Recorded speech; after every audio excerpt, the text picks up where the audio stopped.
Hello friends, तो स्वागत है आपका एक बार फिर से गतिमान IQ स्टडी चैनल पर। और आप देखिए, आपको जैसा कि फ़िज़िक्स के अंदर ये क्लास चल रही है और यहाँ पर फ़िज़िक्स के इम्पोर्टेंट कंटेंट्स वेरी डिटेल, बहुत विस्तार से और अच्छे से समझाया जा रहा है। मैं मेरा पूरा प्रयास कर रहा हूँ कि आपको जितना बेहतर हो सके उतना समझा सकूँ। तो ये टॉपिक मेरा अधूरा रह गया था उस दिन। हालांकि मैंने कहा था कि यहाँ आपका कंप्लीट हो गया, लेकिन इसमें कुछ चीज़ें रह गई थी जो मुझे विस्तार से बताना था। तो उसके साथ मैं कोणीय वेग, पहले मैं कोणीय विस्थापन थोड़ा सा और एक्सप्लेन करूँगा और उसके बाद कोणीय वेग पढ़ाऊँगा। इससे पहले यदि आप इस चैनल पर नए हैं तो तुरंत इसको सब्सक्राइब कीजिए ताकि आने वाले हर नोटिफिकेशन आपको मिले। और इसके अलावा आप इसे शेयर कीजिए ताकि आपके फ्रेंड्स, आपके भाई बंधु सब तक ये पहुँचे। और यदि आप नए हैं तो प्ले लिस्ट पर जाएँ और सभी वीडियो को शुरू से देखें। इसके अंदर वो सारे इंपॉर्टेंट कंटेंट्स हैं जो आपको एक एग्ज़ाम के लिए चाहिए, बेहतर रिजल्ट के लिए। और ये हर एग्ज़ाम के दृष्टिकोण से पढ़ाया जा रहा है, चाहे वो स्टेट PCS हो, चाहे पुलिस डिपार्टमेंट हो, चाहे पटवार हो, चाहे रीट एग्ज़ाम हो अध्यापक ग्रेड की, चाहे NTPC हो, चाहे ग्रुप D हो, चाहे SSC एग्ज़ाम हो। ये चीज़ें आपके हर जगह काम आएगी। तो आइए आगे की बात करते हैं। इससे पहले मैं आपको थोड़ा सा पिछला रिकॉल कराता हूँ कि जैसे कोणीय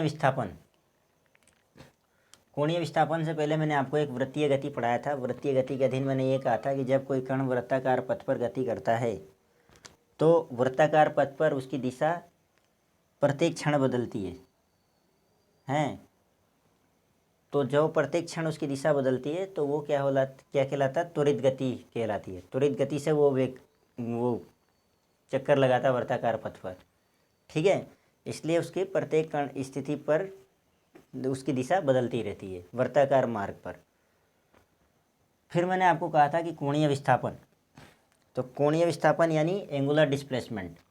तो कोणीय विस्थापन में क्या था कि वृत्तीय गति के अधीन कोई कण अपनी प्रारंभिक स्थिति के सापेक्ष जितने कोण से घूम जाए तो वो कोणीय विस्थापन कहलाता है। तो इस कोणीय विस्थापन में अपनी प्रारंभिक स्थिति से, मैंने उस दिन आपको ये बताया था कि जैसे कोई कण यहाँ पर है P, ये इसकी माना प्रारंभिक स्थिति है। ये चीज़ मैंने उस दिन आपको बताया था। तो ये उसकी प्रारंभिक स्थिति है। अब यहाँ से उसकी दिशा का निर्धारण करें तो देखिए ये, फिर जैसे वो थोड़ा आगे बढ़ता है तो ये, और फिर थोड़ा आगे बढ़ता है तो ये हर कोण पर मान चेंज कर रहा है अपना।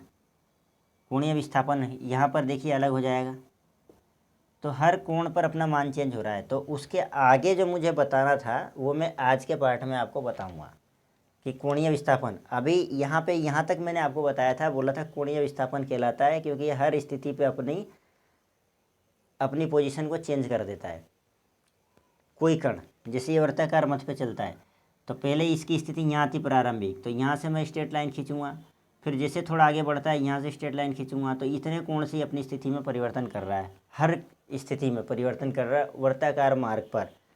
तो अब कोणीय विस्थापन में एक्चुअल पोजीशन क्या बनती है इस कोण की, वो देखेंगे हम आज की वीडियो में। तो आइए देखिए ध्यान से।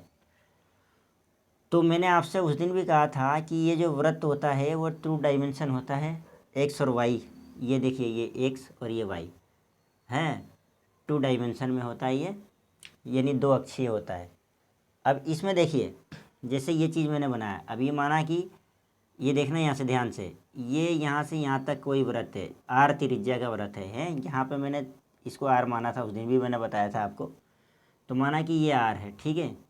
अब आज इस चित्र को कैसे समझेंगे देखना, आगे की कहानी है ये कोणीय विस्थापन की। और ये X अक्ष है, ये Y अक्ष है। अब ये R त्रिज्या के बराबर वृत्ताकार मार्ग पर कोई कण, ये निश्चित दूरी पर है ना, कोई कण चक्कर लगा रहा मान के चलो, और ये बोलता है कि वृत्तीय गति के अधीन कोई कण अपनी प्रारंभिक स्थिति से, तो माना कि कोई कण देखो यहाँ से विस्थापित हुआ, ये यहाँ पे इस लाइन से विस्थापित हुआ, P1 पे पहुँचा, ये P1 दिखाया मैंने। तो माना कि यहाँ से θ1 कोण बनाया, कोई कण यहाँ था पहले, यहाँ से P1 पे पहुँचा, देखना ध्यान से थोड़ा सा। तो ये θ1 कोण बनाया उसने। अब θ1 कोण से यहाँ से फिर थोड़ा विस्थापित होता है और वो Q तक पहुँचता है, तो ये बनता है θ2। तो θ2 देखिए ये θ1 है और ये पूरा θ2 है। ये θ1 है और ये पूरा θ2 है, यहाँ से यहाँ तक θ2 है। तो जो कोणीय विस्थापन आपका होगा वो ये P से Q बिंदु तक पहुँचने में, P से Q बिंदु तक पहुँचने में जितने कोण से ये घूमा, अभी यहाँ पे देखिए इसकी स्थिति ऐसी है, ये ध्यान से देखना ये, और जैसे ये यहाँ पहुँचेगा तो इसकी स्थिति कैसी हो जाएगी, ऐसी हो जाएगी। तो ये भी एक कोण, इतने कोण से ये परिवर्तित हो गया। लेकिन हमें अब वो नहीं देखकर क्या देखना है कि P से Q का विस्थापन, ये जो चाप दिख रहा है आपको, ये वाला चाप, ये चाप दिख रहा है, ये वाला ये Q और P या P और Q बोल सकते हो आप। तो इस P और Q चाप की वैल्यू अगर हम फाइंड करें तो ये यहाँ से यहाँ तक का पूरा θ2 है, ये यहाँ से ये पूरा θ2 है आपका, और ये आपका θ1 है।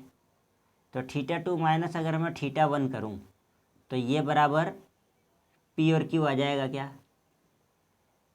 अगर θ2 ये पूरा यहाँ से इस वाले आधार से, ये जो त्रिज्या दिख रहा है यहाँ से, अगर हमें ये θ2 है पूरा ये θ2 है, तो इस θ2 में से ये इतना θ1 को मैं घटा दूंगा तो ये P और Q की वैल्यू आ जाएगी कि नहीं आ जाएगी। तो ये P और Q हो गया।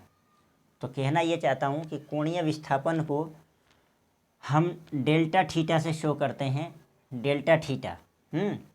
तो डेल्टा थीटा का मतलब होता है कि अति अल्प विस्थापन, बहुत कम विस्थापन को हम ये डेल्टा, ये जो चिन्ह है, ये जो चिन्ह होता है मैं यहाँ लिख देता हूँ, डेल्टा का है, डेल्टा थीटा बोलते हैं इसको, हैं डेल्टा थीटा। थीटा तो आप जानते ही हो, पढ़ते आ रहे हो। तो कोणीय विस्थापन हमारा क्या हो जाएगा, यानी कोण में कितना विस्थापन हो रहा है, यानी कोण में कितना परिवर्तन हो रहा है। तो देखिए पी क्यू बटा आर, ये पी क्यू और बटा आर, आर त्रिज्या के बराबर हो रहा है, यहाँ से यहाँ तक का है। तो यही आर तो इधर जाके घूम रहा है ना, इधर त्रिज्या तो सब जगह समान होएगी। ये मैं इधर भी बना दूंगा तो भी वो समान ही होएगी, कोई ज़्यादा तो होने वाली नहीं है, कम होने वाली नहीं है ना।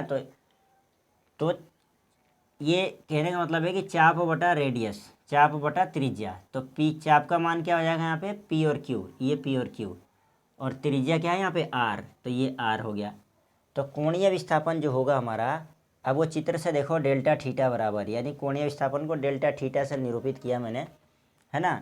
तो θ2 माइनस θ1 जो मैंने यहाँ लिख के आपको बताया अभी, बटा आर है त्रिज्या। अब इसको है ना पी और क्यू को मैंने डेल्टा एस बताया, क्या बताया, डेल्टा एस, यानी जो ये विस्थापन हुआ है यहाँ से यहाँ तक, वो भी अति सूक्ष्म कम विस्थापन हुआ है, बहुत कम विस्थापन हुआ है, तो उसको हमने डेल्टा एस, बहुत कम दूरी को डेल्टा एस से शो करते हैं। तो वो डेल्टा एस θ2 माइनस θ1, अब पूरा ये θ2 था, इसमें से θ1 घटाया तो इसको डेल्टा एस से निरूपित कर दिया हमने। तो θ2 माइनस θ1 डेल्टा एस हो गया, और आर की जगह ये आर हो गया आपका। तो आपका जो कोणीय विस्थापन का सूत्र क्या बना, डेल्टा थीटा बराबर डेल्टा एस अपॉन आर, ये आपका कोणीय विस्थापन का सूत्र बना। इसे ही हम कोणीय विस्थापन कहते हैं, ठीक है। अब ये तो हो गया कोणीय विस्थापन। और जैसे कि मैंने आपको बोला था कि कोणीय विस्थापन क्या है, सदिश राशि है, बोला था आपको, सदिश राशि लिखा चुका हूँ मैं ये पिछली वीडियो में, ये सदिश राशि है। विमा भी मैंने आपको बोला था क्या है, m0 l0 t0, ये सब चीज़ें मैंने आपको पिछली वीडियो में पढ़ा दी है। तो ये मुझे अब यहाँ पढ़ाने की ज़रूरत नहीं है, क्योंकि अगर आपको इससे आगे का देखना है, इससे पीछे का देखना है, तो आप पीछे वीडियो में जाएं, हैं। तो पहले आप इतना देखें।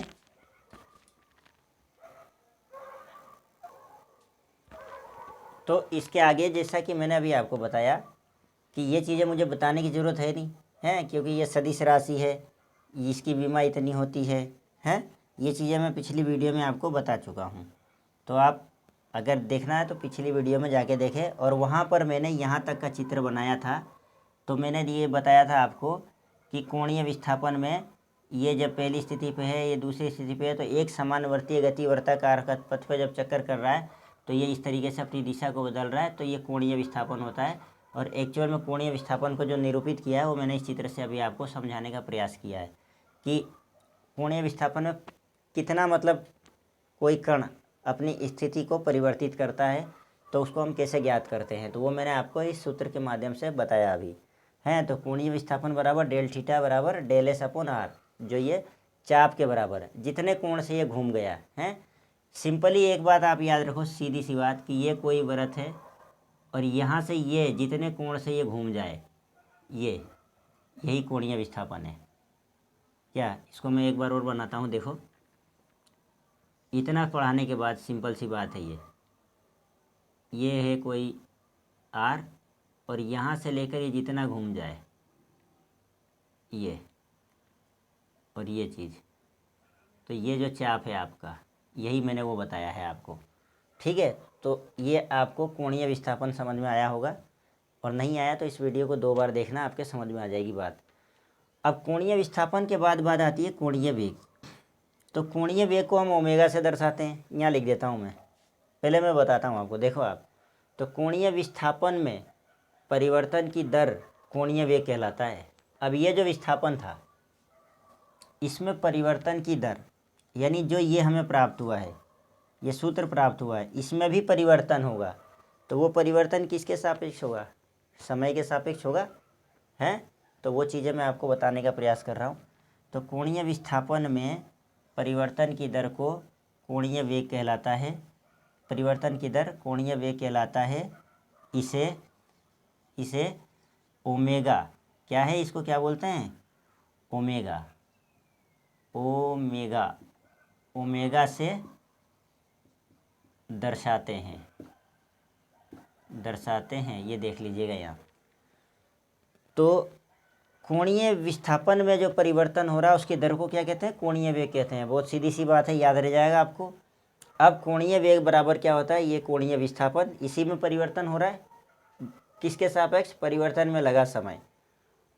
तो आपको मैंने कहा था कि छोटा सा जो डिस्प्लेसमेंट होता है या विस्थापन होता है, उसको हम डेल्टा से निरूपित करते हैं।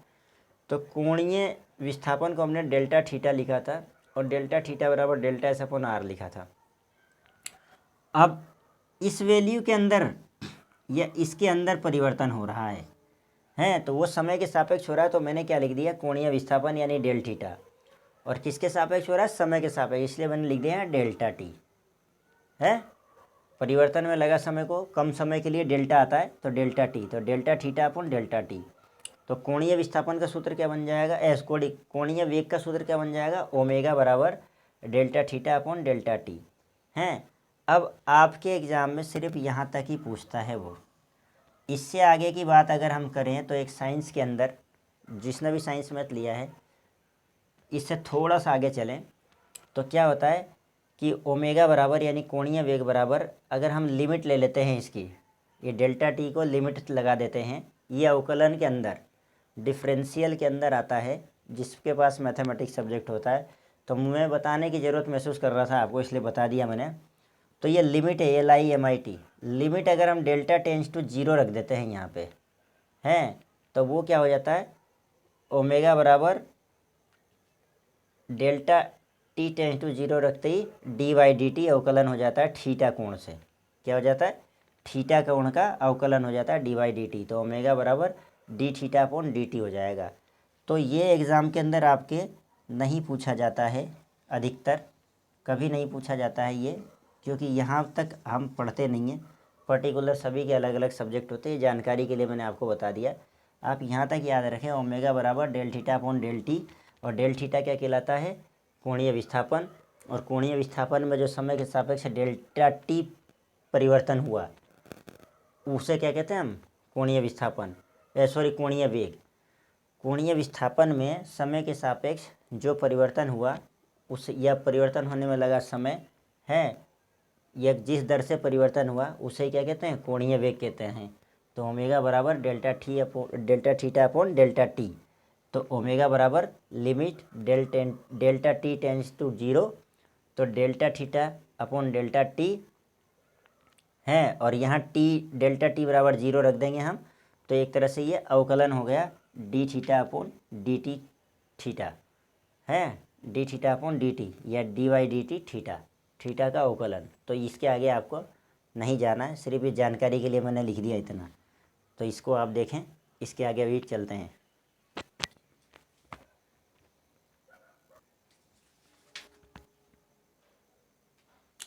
तो देखो, तो वहाँ तक जब हमने ये डिफाइन किया कि ओमेगा बराबर जो कोणीय वेग बराबर delta theta upon delta T हमने फाइंड किया, यानी जो विस्थापन में परिवर्तन की दर जो कम समय के लिए होता है उसको डेल्टा टी से शो किया हमने, हैं।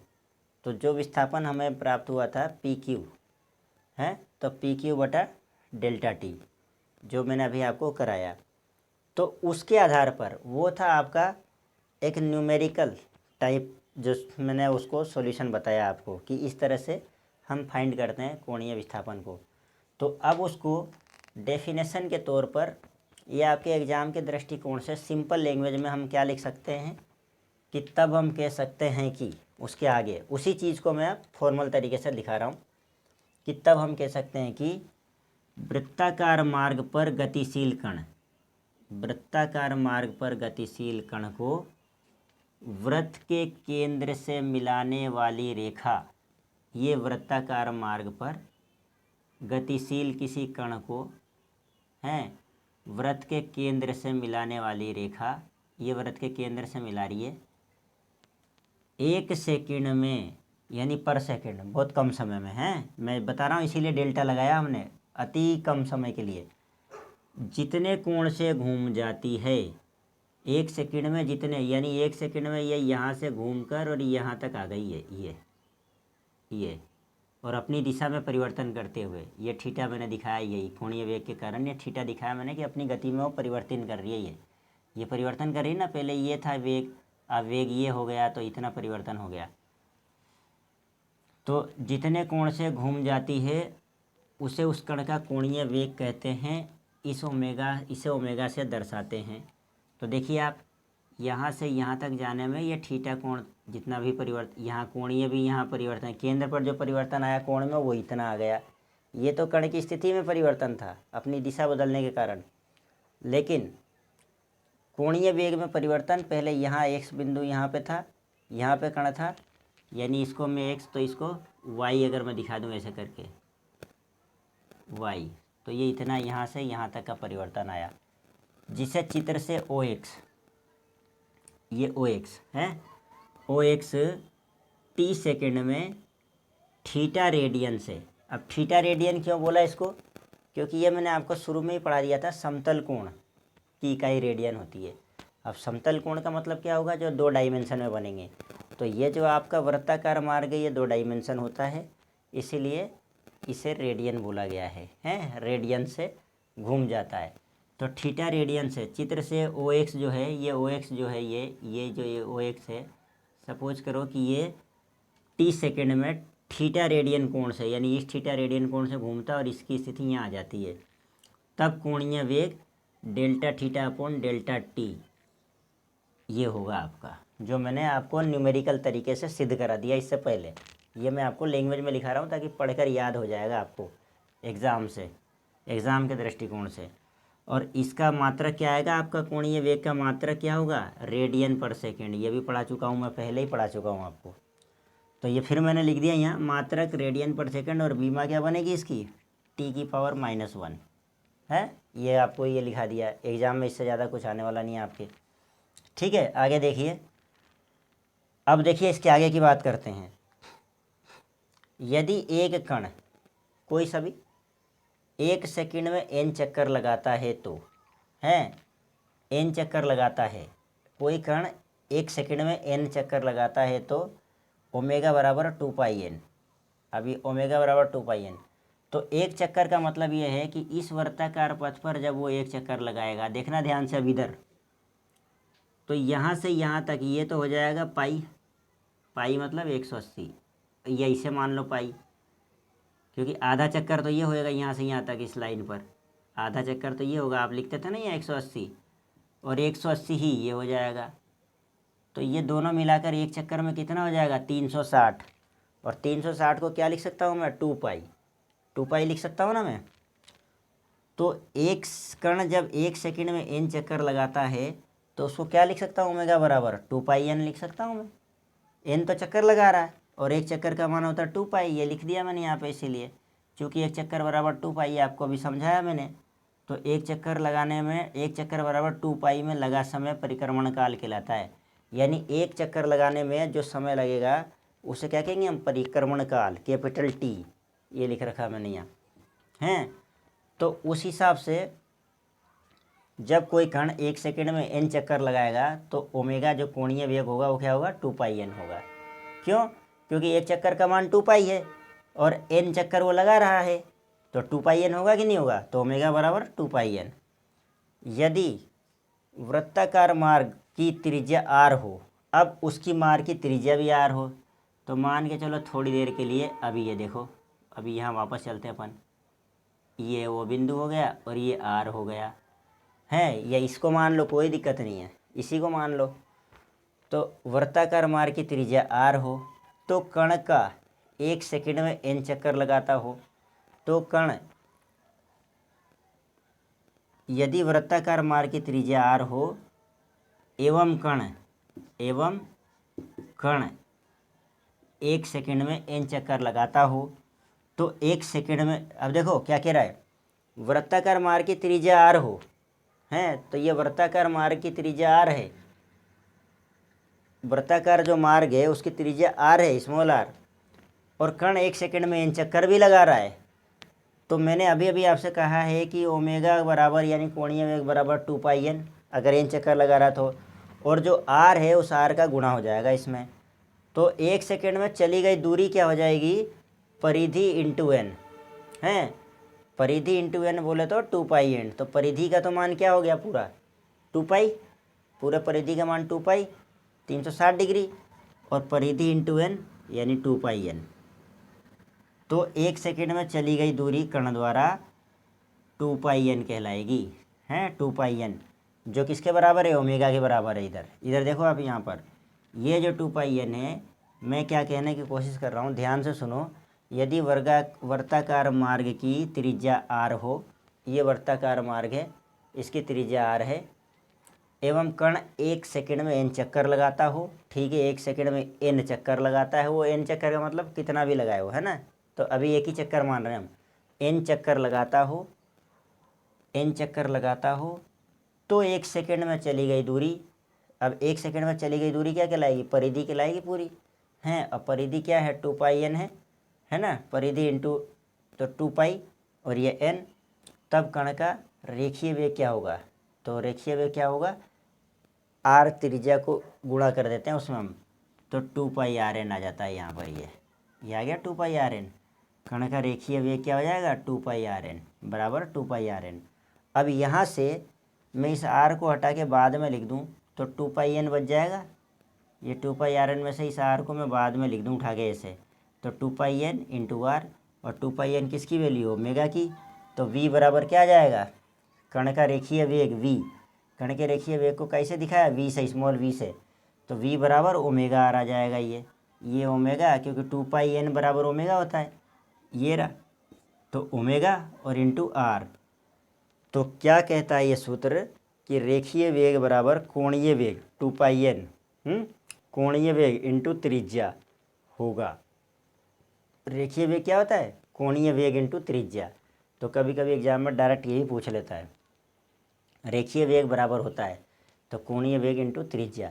यहाँ जाके ख़त्म हुआ है आपका कोणीय विस्थापन और कोणीय वेग, दोनों एक दूसरे से रिलेट है, कोणीय विस्थापन और कोणीय वेग। तो आज तक की वीडियो में यहीं तक। अगर आपको कुछ समझ में नहीं आया हो तो कमेंट्स करके वो हमें ज़रूर बताना, और 2 बार 3 बार वीडियो को देखना, क्योंकि थोड़ा सा टफ था ये, तो मैंने पूरा प्रयास किया है समझाने का। न्यूमेरिकल पोर्शन है, मैथमेटिकली पोर्शन है इसमें हैं, तो मैं समझता हूँ कि आप बेहतर तरीके से समझ पाए होंगे, और इसकी आगे का चैप्टर जो भी टॉपिक है आपका वो लेकर हम नेक्स्ट वीडियो में हाजिर होंगे। तो आप लोग अच्छे से तैयारी कीजिए, पढ़ाई कीजिए। इसी के साथ जय हिंद, मिलते हैं अगले वीडियो में।